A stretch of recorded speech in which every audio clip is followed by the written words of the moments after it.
ये एक सच्ची घटना पर आधारित फिल्म है। कहानी की शुरुआत में हमें चमेली नाम की एक लड़की को दिखाया जाता है जो अपने सपने के बारे में बता रही थी। कैसे वो खुद को एक अलग ही और खूबसूरत जगह पर पाती है जहाँ एक महल भी था। उसके अंदर जाने पर वहाँ उसे एक हैंडसम नौजवान लड़का मिलता है। हालांकि उन दोनों के बीच कोई बातचीत नहीं होती, लेकिन आंखों ही आंखों में उन दोनों को प्यार हो जाता है और वो एक दूसरे के साथ इंटीमेट भी होते हैं। पता चलता है चमेली को वो सपना पहले भी कई बार आ चुका है और उसे ये सपना काफी ज्यादा अच्छा लगता है। तभी शॉकिंगली जैसे ही सपनों की दुनिया में वो लड़का चमेली से प्यार कर रहा था, वहीं असली दुनिया में चमेली के कपड़ों के बटन अपने आप ही खुल रहे थे। एक शैतान जैसा काफी डरावना क्रिएचर चमेली को प्यार कर रहा था और चमेली को इस बात की खबर तक नहीं थी, क्योंकि वो सपने में उस हैंडसम नौजवान लड़के के साथ थी। फिर दोनों ही चरम सुख को प्राप्त होते हैं। सुबह जब डोरबेल से चमेली की आंख खुलती है तो वो उस सपने के बारे में सोचकर काफी खुश थी। जब चमेली दरवाजा खोलती है तो उसका हस्बैंड विनोद वहाँ आता है। पता चलता है वो सिक्योरिटी गार्ड का नौकरी करता है। आगे पता चलता है ओवरनाइट ड्यूटी की वजह से विनोद और चमेली के बीच कुछ भी सही नहीं है और वे पहले जैसा एक दूसरे को प्यार नहीं करते। फिर जब चमेली उसके कपड़े हैंगर में डालती है तभी वो शैतानी क्रिएचर उसके कपड़ों को गिरा देता है। रोज की तरह आज भी चमेली और विनोद के बीच झगड़ा हो जाता है,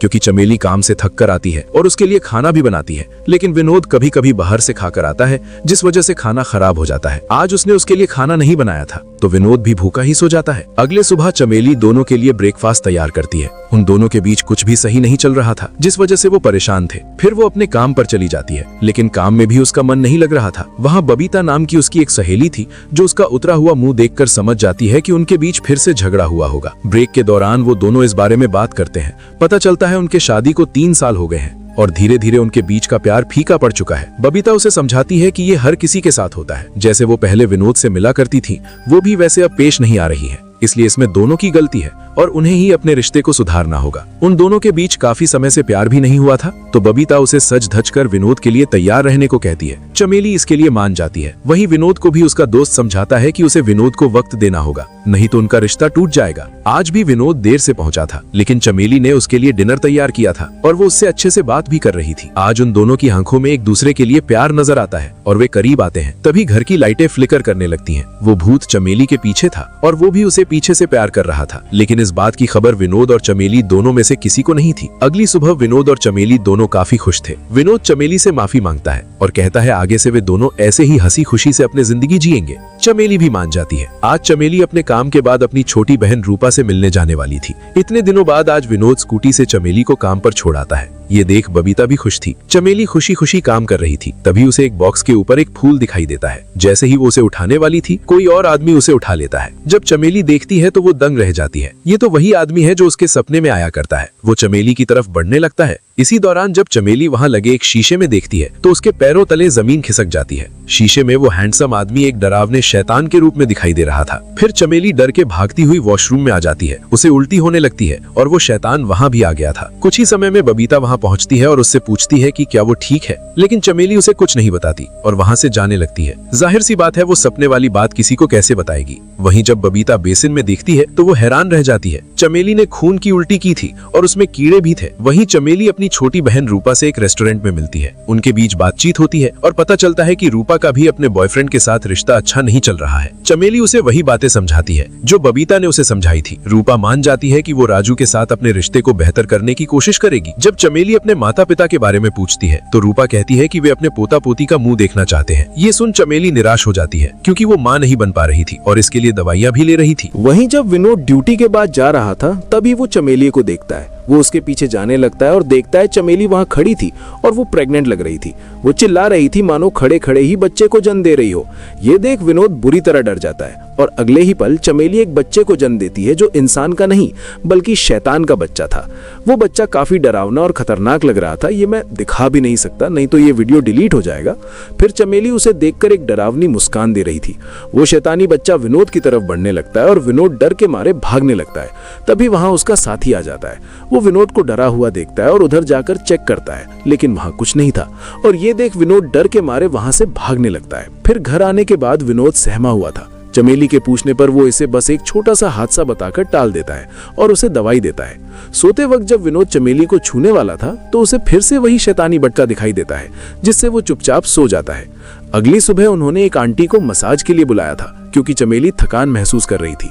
जब वो आंटी चमेली के पेट को टटोलती हैं तो वे बताती हैं कि वो तो मां बनने वाली है। ये सुन विनोद हक्का बक्का रह जाता है। चमेली बहुत खुश थी और अपनी सहेलियों को भी इस बारे में बताती है और रूपा को भी मैसेज करती है। बबीता ये सुनकर शॉक में थी। वो चमेली को कहती है कि ऐसा कैसे हो सकता है, क्योंकि कुछ ही दिनों पहले वे साथ थीं और चमेली कह रही है कि बच्चा 3 महीने का हो गया है। चमेली खुशी में इन बातों को इग्नोर कर देती है। बबीता का मतलब ये नहीं था कि उसने विनोद को धोखा दिया है, बल्कि वो उस खून और कीड़ों वाली उल्टी को लेकर फिक्रमंद थी।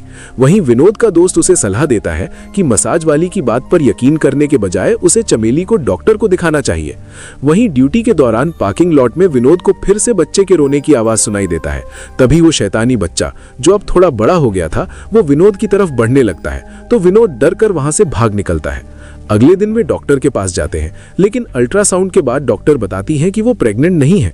डॉक्टर कहती है कि चमेली मां बनना चाहती है, इसलिए उसका दिमाग ये छलावा पैदा कर रहा है, इसलिए उसके शरीर के मसल इस तरह से बर्ताव कर रहे हैं और उसे पीरियड्स भी नहीं आ रहे, मानो जैसे वो मां बनने जा रही हो। चमेली ये बात बबीता को बताती है, लेकिन उसे अभी भी महसूस हो रहा था कि उसके पेट में कुछ पल रहा है, तो बबीता उसे पास के एक चर्च में ले जाती है। वहां का पादरी चमेली के पीछे खड़े उस शैतान को देख लेता है, लेकिन जब चमेली मुड़ती है वहां पर कोई नहीं था।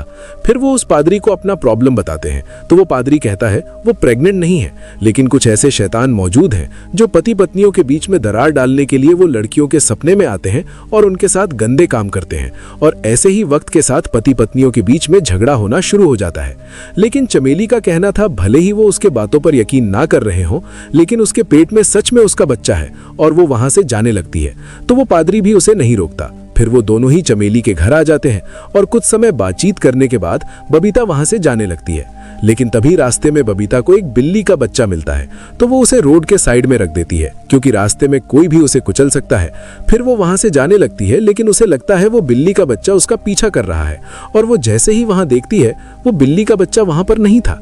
फिर वो उसे ढूंढने लगती हैं, लेकिन तभी वहां पर वो शैतान आ जाता है, तो चमेली डर के मारे वहां से भागने लगती है, लेकिन वो शैतान उस पर हमला कर देता है और वो उसे काफी बेरहमी से वहीं मार देता है। और शॉकिंगली ये सपना चमेली को आता है और वो उठकर जैसे ही उधर जाने लगती है, वो देखती है कि ये क्या, वहां खून ही खून था और बबीता मर चुकी थी। तब तक विनोद भी वहां पर आ जाता है और वो चमेली को संभाल रहा था, लेकिन ये देख उसे काफी बड़ा झटका लगता है कि चमेली का पेट तो काफी ज्यादा फूल गया है। लेकिन कैसे? क्योंकि आज ही डॉक्टर ने कहा था कि वो प्रेग्नेंट नहीं है। उसके बाद वे दोनों इस बारे में बात करते हैं और चमेली को अपनी गलती का एहसास हो गया था। वो विनोद को कहती है कि उसे पता है ये सब क्यों हो रहा है। फिर विनोद, चमेली और रूपा उस पादरी के पास आ जाते हैं और उन्होंने उसे पकड़ा हुआ था। फिर वो पादरी मंत्र पढ़ने लगता है और कुछ ही समय में ही ये क्या, चमेली के अंदर जो शैतान था वो अपने असली रूप में आ जाता है और वो कह रहा था चमेली सिर्फ मेरी है, उसका हर जरूरत सिर्फ मैं ही पूरा कर सकता हूँ। चमेली के पेट के अंदर जो शैतानी बच्चा था वो भी बाहर निकलने की कोशिश कर रहा था। फिर वो पादरी उसे कहता है ये किसी और की बीवी है और वो उसे उसके शरीर से निकल जाने को कहता है और मंत्र पढ़ने लगता है। फिर कुछ ही समय में ही सब कुछ शांत हो जाता है। फिर पादरी उन्हें कुछ मंत्र देता है जो उन्हें वक्त वक्त पर पढ़ते रहना होगा। फिर घर आने के बाद चमेली विनोद से माफी मांगती है कि उसने उसे अपने सपनों के बारे में नहीं बताया था। तो विनोद कहता है कोई बात नहीं, लेकिन अब वो फिर से नई शुरुआत करेंगे। उसके बाद सब कुछ सही जाने लगता है और वे दोनों साथ में खुश थे और ऐसे ही दिन बीतने लगते हैं। लेकिन एक दिन विनोद चमेली को अपने दूसरी जगह ट्रांसफर के बारे में बताता है। वे दोनों इतने भी अमीर नहीं हैं, उन्हें पैसों की जरूरत भी है और विनोद चमेली को अकेला छोड़कर जाना भी नहीं चाहता। लेकिन इन दिनों सब कुछ सही चल रहा था और चमेली को वो बुरे सपने भी नहीं आ रहे थे, तो चमेली विनोद को अपने ट्रांसफर पर जाने को कहती है। लेकिन उसके जाते ही शाम को चमेली को घर में अकेलापन महसूस हो रहा था, तो वो रूपा को फोन करके घर पर आने को कहती है, लेकिन वो भी काम के चलते बिजी थी, जिस वजह से वो नहीं आ पाती। उसके बाद वो पादरी के दिए गए उन मंत्रों को पढ़ने लगती है। फिर भी उसे कुछ भी ठीक नहीं लग रहा था और वो सोफे पर ही सो जाती है। हो ना हो वो शैतान फिर से चमेली को अपने वश में करना चाहता होगा। अगले दिन जब वो अपने काम पर जाती है, तभी शॉकिंगली वहां जितने भी उसके दोस्त थे वे सभी अजीब तरह से बदल जाते हैं और वे सभी कह रहे थे तुम मुझसे दूर नहीं जा सकती, तुम बस मेरी हो ना हो वो शैतान ही चमेली के साथ ये सब कर रहा था। फिर घर आने के बाद रूपा आज वहां पर आ गई थी और चमेली इन सब चीजों की वजह से काफी ज्यादा परेशान थी और वो खुद को कोस रही थी कि उसने ऐसी क्या गलती कर दी जिस वजह से इतनी लड़कियों में उस शैतान ने उसे ही चुना। रूपा उसे सांत्वना देती है और कहती है कोई बात नहीं, कल सुबह होते ही हम पादरी के पास जाएंगे। तभी विनोद भी फोन करता है वो रास्ते में है और रूपा को कहता है कि वो अपनी बहन को सोने ना दे, नहीं तो वो शैतान उस पर हावी हो सकता है। फिर वे दोनों सोते हुए बातें कर रही थी और रूपा उसे राजू के बारे में बता रही थी। चमेली कह रही थी कि वो नहीं सो रही है, लेकिन धीरे धीरे उसकी आंख लगना शुरू हो जाता है और वो सो जाती है। फिर रूपा चमेली को जगाना चाहती थी, लेकिन तभी वो शैतान उस पर हमला कर देता है और वो रूपा को घसीटते हुए कमरे से बाहर ले जाता है और दरवाजे को बंद कर देता है। फिर वो शैतान जैसे ही चमेली के पेट को छूता है, उसका पेट फिर से बड़ा होने लगता है। और ये क्या, वो तो उसके साथ सोया हुआ था। फिर जब चमेली की आंख खुलती है और वो ये देख हैरान रह जाती है कि वो फिर से प्रेग्नेंट थी। वो समझ चुकी थी कि ये उसी शैतान का काम है, तो वो अपने पेट में जोर जोर से मारने लगती है और उस शैतानी बच्चे को मारने की कोशिश करती है, लेकिन ऐसा कुछ भी नहीं होता और जल्द ही उसे खून आने लगता है। चमेली इन सब चीजों से परेशान हो गई थी और एक नुकीले औजार को लेकर वो बाथरूम में आ जाती है। वो उस नुकीले औजार से उस शैतान को मारने की कोशिश करती है और वो बार बार स्टैप करती है, जिससे वो जगह खून से पूरी तरह से लाल हो जाता है।